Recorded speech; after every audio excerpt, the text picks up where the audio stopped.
Virtually nothing's left of the crop duster. It somehow collided with the A6E bomber jet while heading back to its base.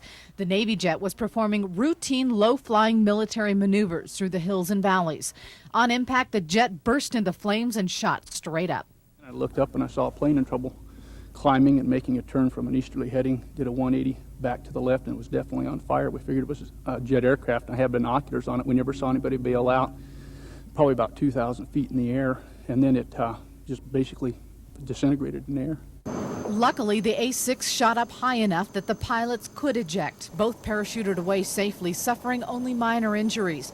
But debris from both planes scattered for miles. Officials are amazed the agriculture pilot survived. What's left of his plane is just twisted metal. Just after the pilots ejected, their A6 Intruder continued to arc sharply to the northwest, several miles from the crop duster crash site. And the Intruder went down about a quarter of a mile from where we're standing. We were kicked out of the site by the military, but you can still see some of the smoke over there. And earlier I talked to an eyewitness. And I saw a black contrail coming out of what looked like a jet. It turned due west, and I could see a ball of fire coming out of the back of it, and it immediately started down towards the ground.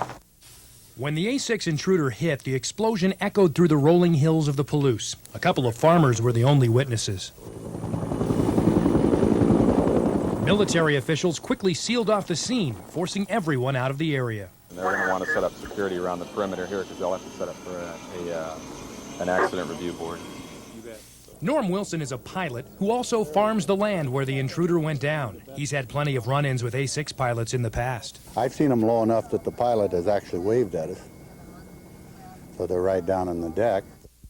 Wilson says military officials could have prevented this accident. For years, area crop dusters have tried to convince the military to make the A6s fly at higher altitudes when crop dusting planes are working in the air. The military has refused, but this mid-air collision may force a change in policy.